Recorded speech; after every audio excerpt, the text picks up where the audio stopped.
Hello, it is Rachel, and welcome to episode 314 of Your Parenting Long Game. For the last few episodes, I've been talking about something that I call influence leaks, areas where we are losing or leaking influence with our kids.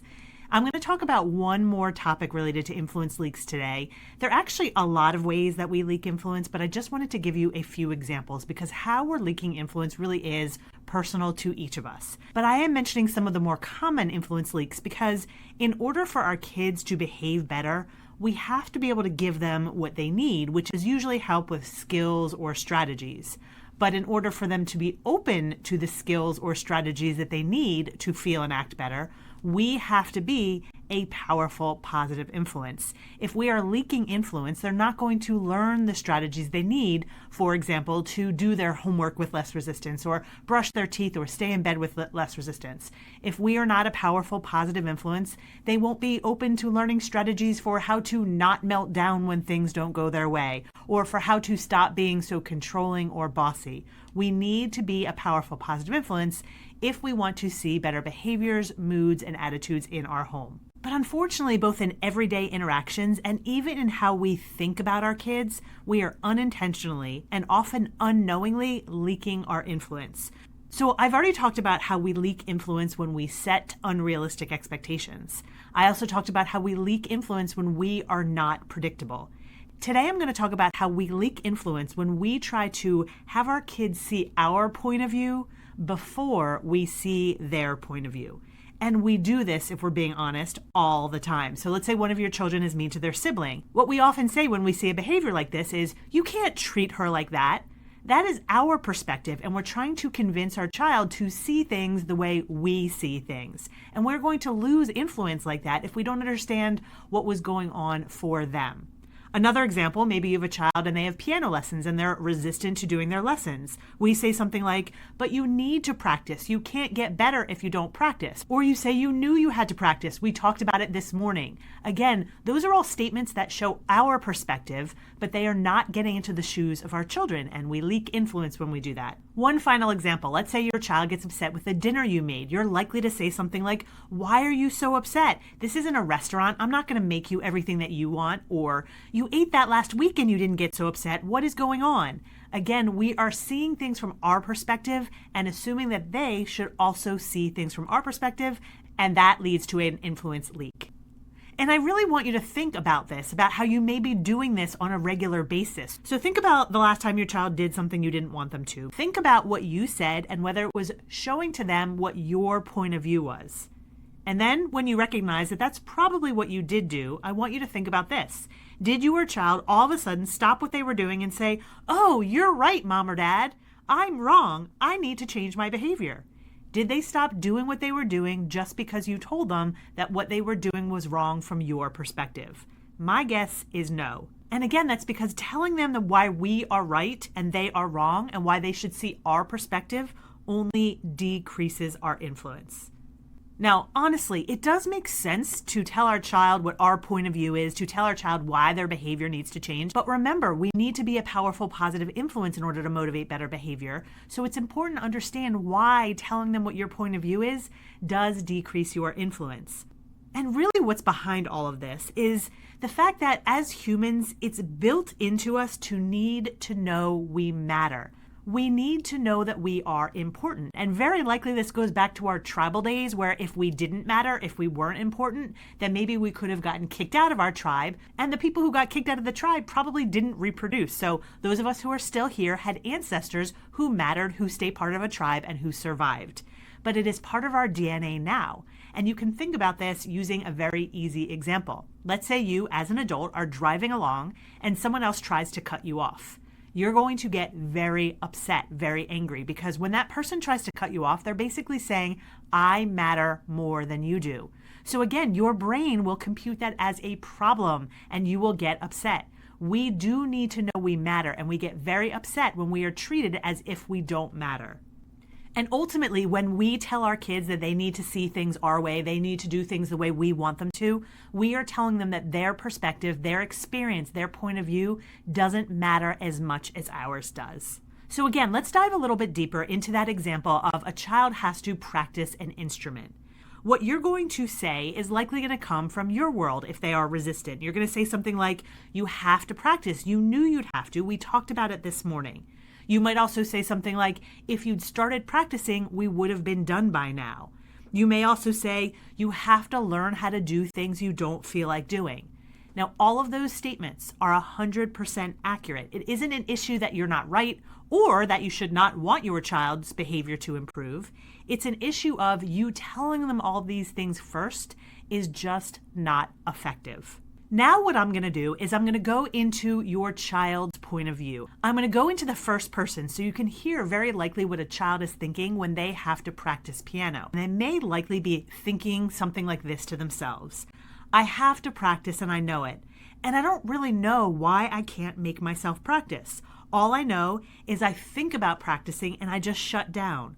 I don't know exactly why, which makes it worse, because mom and dad get frustrated with me and I can't change what I'm doing. So it makes me mad at myself, but it also makes me mad at them. Why can't they just help me instead of getting mad at me and telling me everything I'm doing wrong and why I need to be doing better? So again, when a child isn't practicing piano, I will tell you that 100% of the time there is a reason, and that reason comes from their world or their perspective. They don't always know what it is, but there is a reason. And the good news is almost all the time I can help parents figure out what that reason is, but often kids don't even know what that reason is. All they know is that they can't do the thing that you're asking them to do, and they get frustrated because all you're doing is getting mad at them. So let's stay in that world for a moment. Imagine you are your child in that place where you feel really stuck. You don't know how to get out of the place you're in, and someone is criticizing you for it. Maybe even as an adult, you've been in that place before. But for now, let's just get into a child's world where that is the case. Now, while you're in this child's world, I'm actually going to read back to you what the parent said when I first brought up this example. So imagine you're in a place again where you're stuck. You don't know how to get out of that place, but people are upset with you. Imagine you hear this coming from an adult. You have to practice. You knew you had to practice. And you also hear something like, if you'd started by now, you could be done already. You may also hear something like, you have to learn how to do things you don't feel like doing.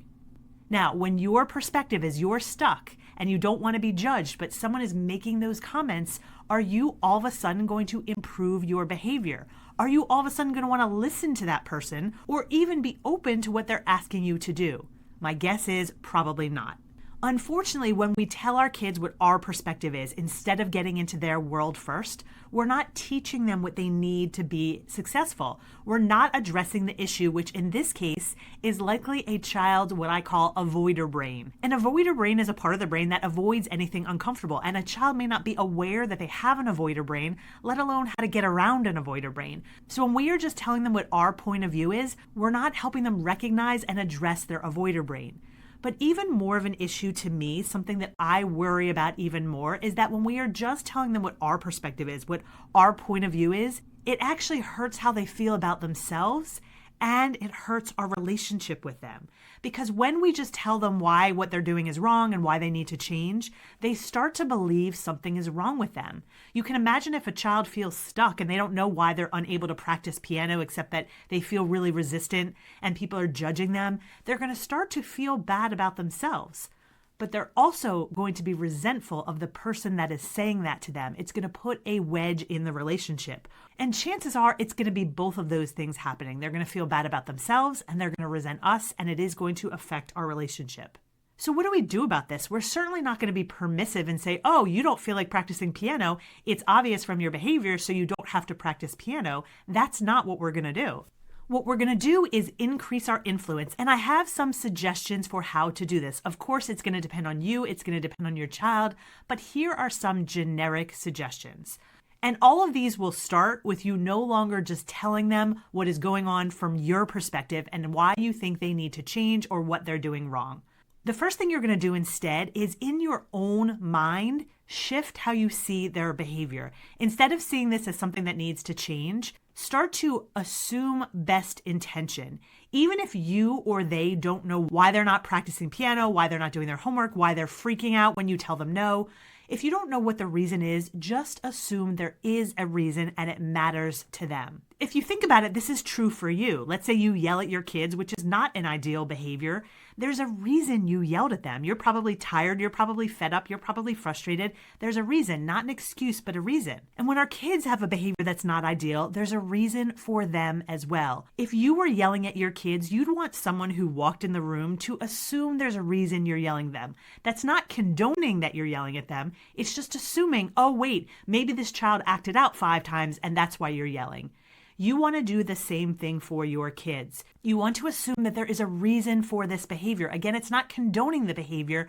You're just approaching them with a different energy when you assume they're doing the best they can than when you assume that they're wrong and they need to change.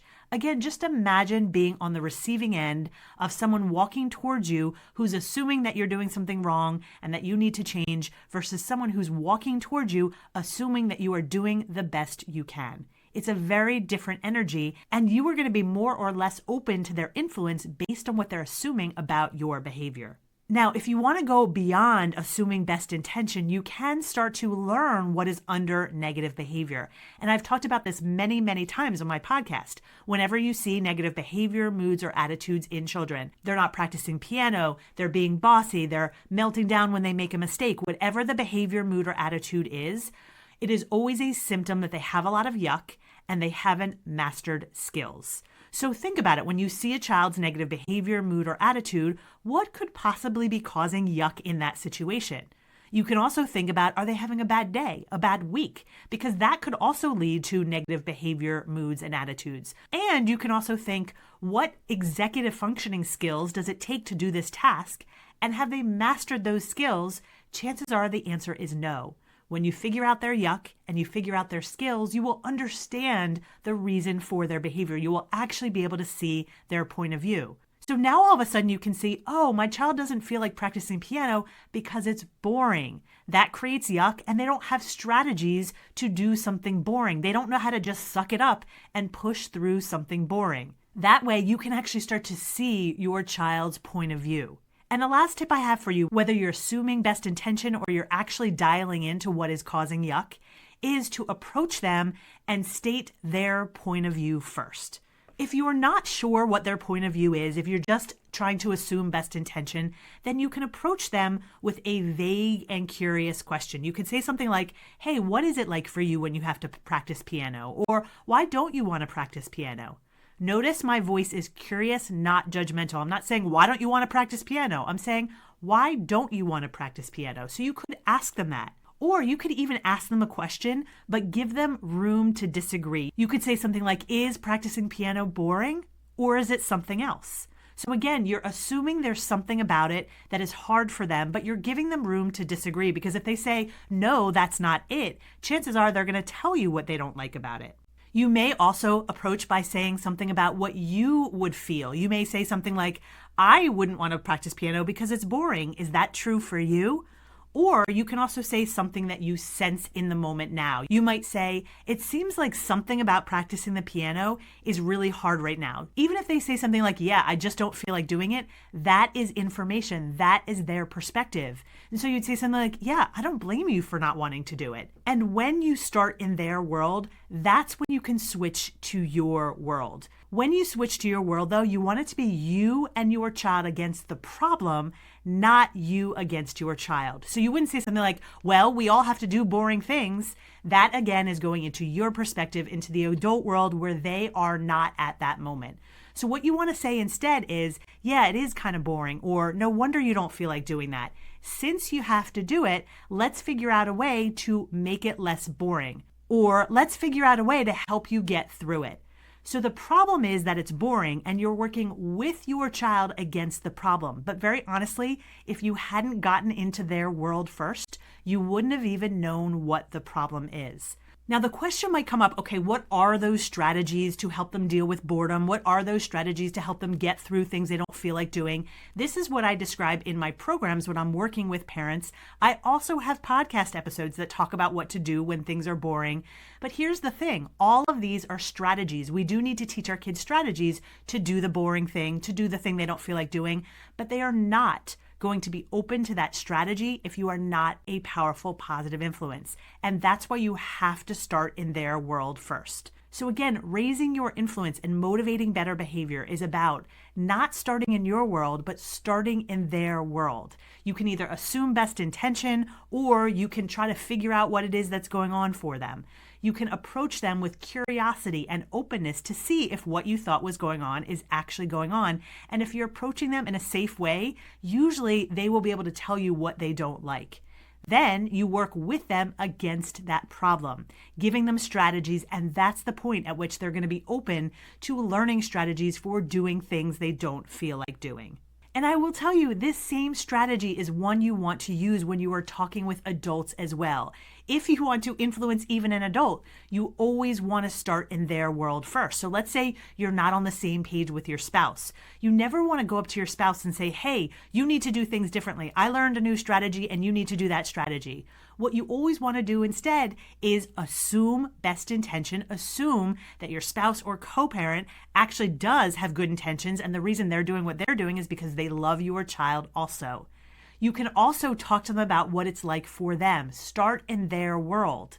Then you can say, are you willing to hear my perspective as well? When you've started in their world, they are more likely to hear your perspective as well.